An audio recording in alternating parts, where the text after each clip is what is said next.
Hola amigos, bienvenidos, gracias por acompañarme. En este video les voy a mostrar qué es el RSI, el índice de fuerza relativa, y cómo se usa.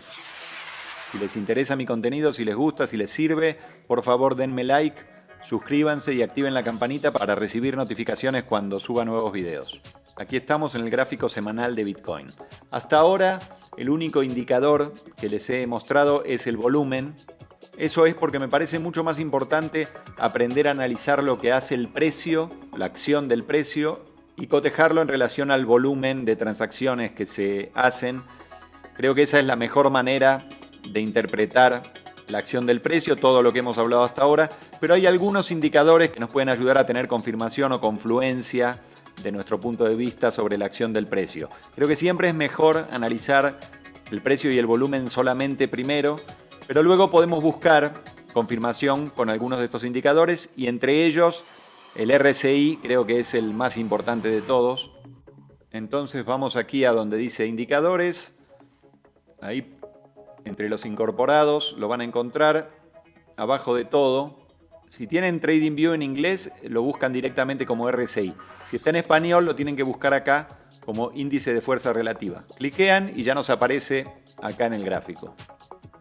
El RSI consiste básicamente en esta línea, se llama oscilador porque esta línea oscila entre dos niveles que son 0 y 100, ¿no?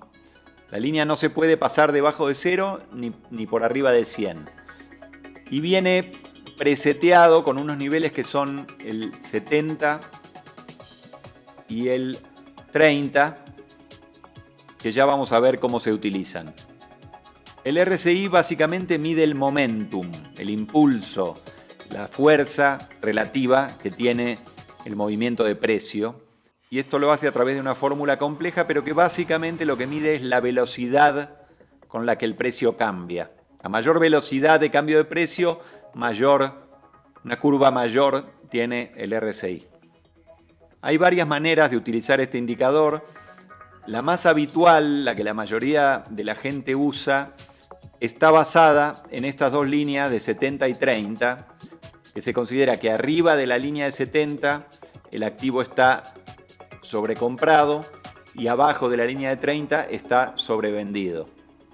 Mucha gente erróneamente cree que una vez que el precio pasa de la línea de 70 ya es momento de vender, o que una vez que el precio pasa por debajo de la línea de 30 es el momento de comprar. Esto no es así, fíjense que en este caso estamos acá en el gráfico semanal, pero en el caso de la última corrida alcista de Bitcoin, aquí ya pasó del 70. Si uno hubiera vendido aquí porque pasó el 70, se hubiera perdido todo esto. Aquí volvió a pasar, de hecho llegó hasta el 85, pero así todo no era momento de vender. Digo, uno podría haber vendido acá y vuelto a entrar acá en este wick. Pero cuando un activo está en una corrida alcista importante, es muy probable que el precio siga pasando de 70, ¿no? Entonces, esta forma de usar el RSI basado en sobrecompra y sobreventa no suele ser la más ideal. De hecho, los niveles que son importantes en el RSI son, por un lado, el nivel de 50, ¿no? El nivel de 50 está por aquí. Fíjense que en toda esta corrida alcista, vamos a marcarlo con una línea horizontal, algo así. Fíjense, en toda esta corrida alcista, a partir de aquí, nunca el RSI bajó de 50, ¿no? Y cuando bajó de 50, acá volvió a subir un poquito, pero volvió a bajar, empezó todo este movimiento bajista. Todo ese tiempo el RSI estuvo abajo de 50. Cuando volvió a subir de 50, vino otro movimiento alcista. Recordemos que estamos en el semanal, ¿no? Esto se repite en todas las temporalidades, pero obviamente cuanto más alta la temporalidad, más relevante en cuanto a los movimientos grandes del mercado, ¿no? Hay un señor llamado John Hayden que escribió un libro muy interesante sobre el RSI y cómo utilizarlo. Les voy a dejar un enlace al mismo en la descripción del video. Él señaló otros niveles que nos pueden dar una idea de las tendencias alcistas o bajistas, y él lo que dijo es que si el precio está entre el nivel 40 y el 100, digamos, la tendencia es alcista. Y que si el precio está en un nivel entre 60 y 0, digamos, que es muy difícil que llegue a 0, pero entre 60 y 20, digamos, la tendencia es bajista. Es un poco una ampliación de esta línea de 50 que nos puede servir como guía, ¿no? Vamos a pasar a la temporalidad diaria para ver algunos otros aspectos del RSI. Cuanto mayor es la temporalidad, menos ocasiones hay en las que el RSI baja de 30 o sube de 70, ¿no?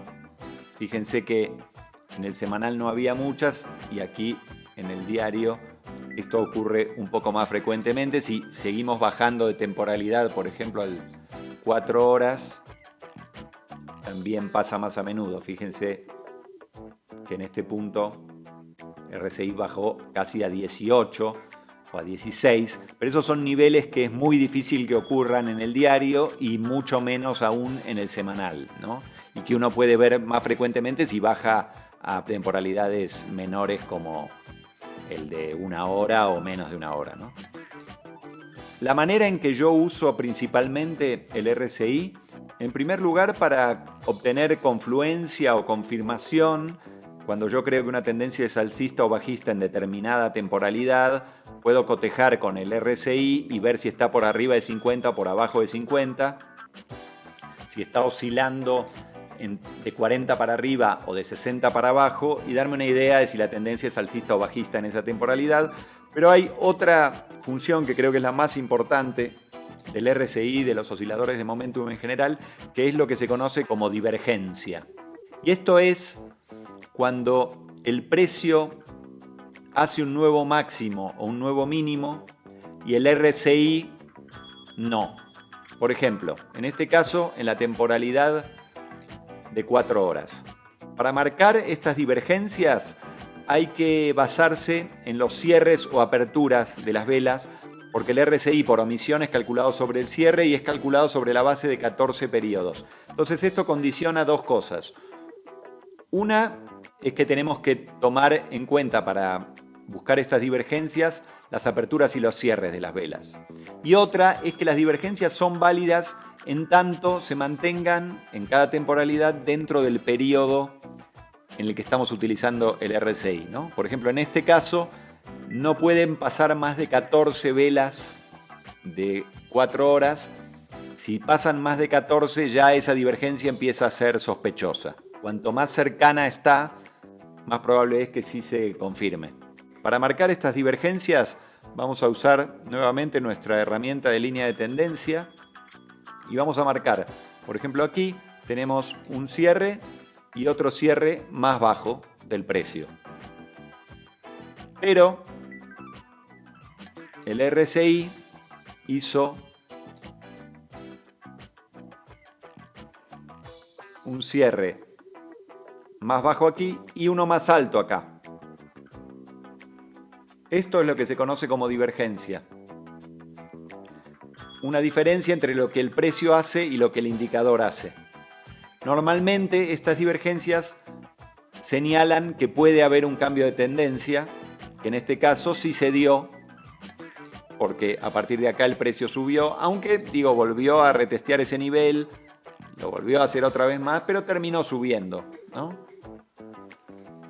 Esto se considera una divergencia alcista, cuando el precio hace un pico más bajo y el RSI hace uno más alto.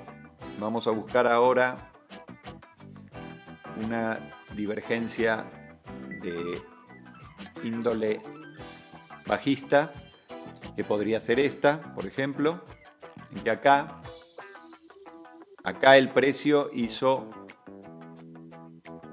un punto más alto, pero el RSI hizo un punto más alto aquí y aquí hizo un punto más bajo. Y fíjense que sí terminó siendo eso una reversión de tendencia. Ese es muy reciente, lo tenemos aquí muy cerquita. Y aquí tenemos otro alcista que también jugó. Es un poquito más difícil de ver porque es muy poca la diferencia que hay en el RSI, pero sigue siendo válido. Y aquí el RSI hizo un pico más alto mientras el precio estaba haciendo uno más bajo. Acá apenas se nota este indicador y todos lo pueden ampliar de esta manera. Aquí se puede ver más claramente y pueden ajustar ahí mejor sus líneas, pero claramente hizo un punto más alto. Eso también se puede hacer con doble clic sobre el indicador, ¿no? Lo cliquean 2 veces y lo vuelven a cliquear 2 veces y vuelve a desaparecer. Estas divergencias que le mostré son las divergencias estándar que normalmente indican un cambio de tendencia. Cuando el precio hace un punto más alto y el RSI hace más bajo, es una divergencia bajista. Cuando el precio hace un punto más bajo y el RSI hace un punto más alto, es una tendencia alcista.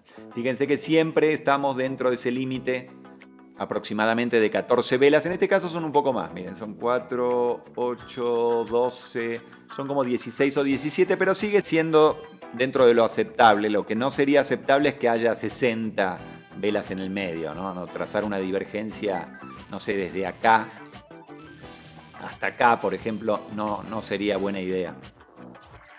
Hay otro tipo de divergencias que se llaman divergencias ocultas, que en general son de continuación de la tendencia. Vamos a ver si encontramos alguna por aquí para ejemplificar. Bueno, aquí, por la magia de la edición, ya encontré una. Vamos a extender un poco esto para que se vea más claramente. También de aquí pueden extender lo que el RSI hace.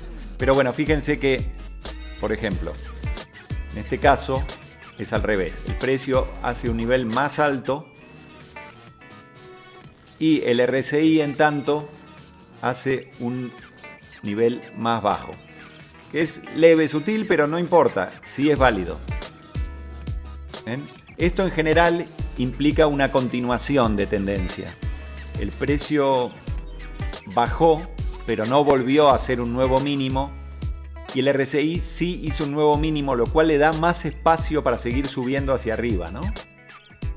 El RSI estaba aquí y tenía, para llegar a sobrevendido, tenía como este espacio. Si baja más, tiene más espacio para ir hacia arriba.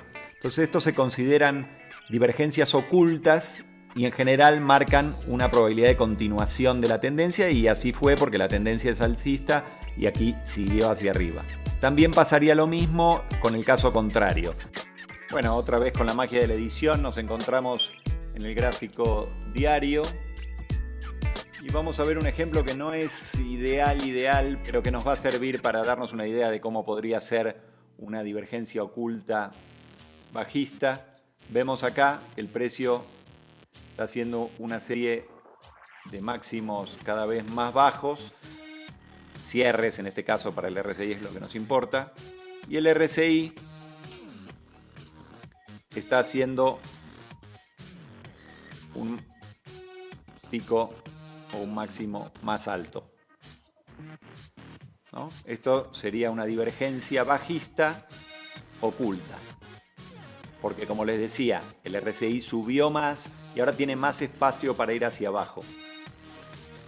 Esto precisamente me lleva a otra forma en la cual yo utilizo muy habitualmente el RSI, es buscar la proporción de cambio del RSI en relación a la proporción de cambio del precio.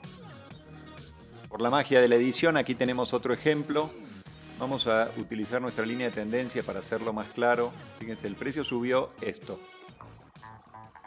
Y el RSI subió de aquí hasta aquí, ¿no? Esto y esto. Vamos a ponerla derechita para que esté claro.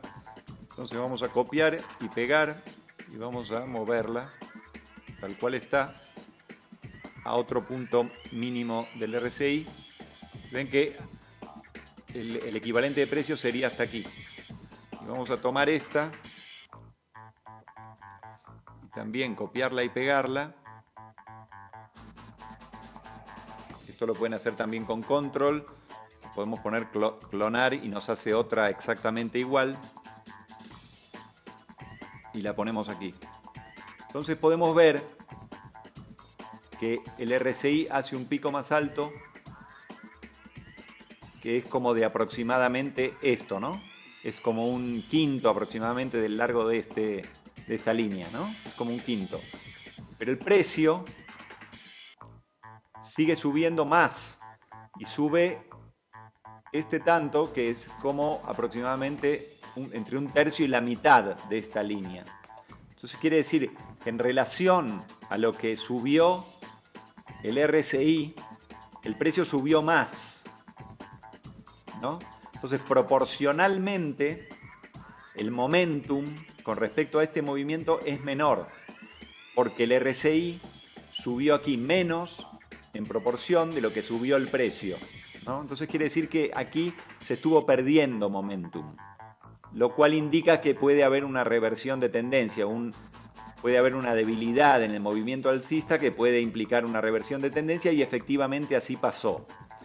Esta es una técnica más avanzada que no he visto en ningún otro lugar, pero que yo empecé a utilizar instintivamente y sigo utilizando con bastante éxito, midiendo la proporción entre el cambio relativo del RSI con respecto al cambio relativo del precio.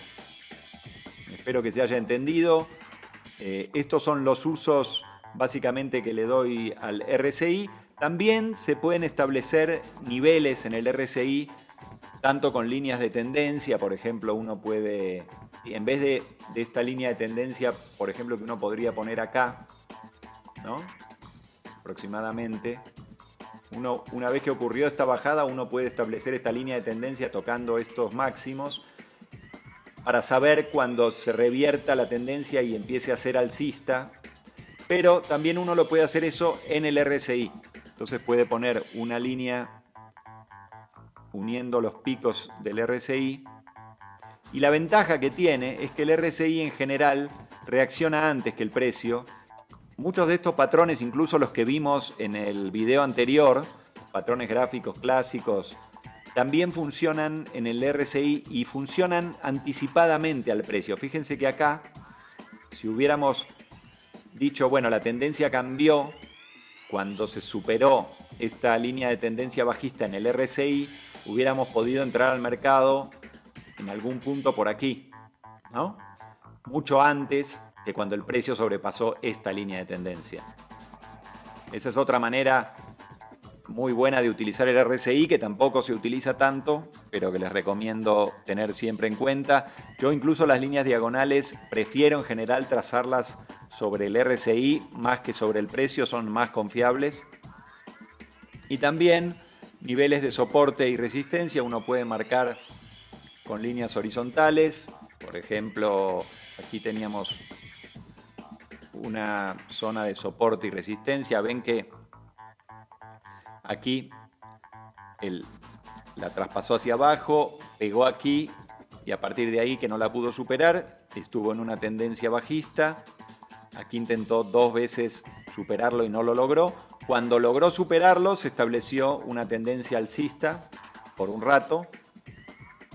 Se apoyó acá. Si uno hubiera trazado esta línea, hubiera podido saber que mientras el RSI no baje de aquí, era un buen momento para hacer una entrada, aunque el precio ya llevaba un rato subiendo, ¿no? Y aquí siguió así, aquí se volvió a apoyar ahí, pero ya empezó a dar como algunas señales de debilidad, traspasó para abajo, pasó para abajo, volvió a subir un poquitito, pero enseguida lo volvió a traspasar para abajo. Y a partir de que hizo eso, fíjense que acá volvió a subir, pero si uno tenía la duda de si esto iba a continuar alcista o no, podría haber visto que el RSI no volvía a superar este nivel horizontal con el que habíamos venido hace muchos días, y a partir de ahí efectivamente vino una enorme caída cuando no pudo llegar siquiera a ese nivel. Bueno, espero que les haya servido, les haya gustado. Estas son las formas en las que uso el RSI, que me parece que es el primer indicador al que deberían recurrir para confirmar lo que hayan visto en la acción del precio y en el volumen, que son los dos aspectos principales siempre que hay que considerar. En el próximo episodio vamos a ver qué son las medias móviles y cómo utilizarlas. Y después les voy a dar algunos tips de cómo aprovechar al máximo una cuenta gratuita de TradingView. Gracias por acompañarme hasta acá. Les dejo una playlist con otros videos que les pueden interesar. Nos vemos en el próximo video. Mientras tanto, cuídense mucho, que estén muy bien.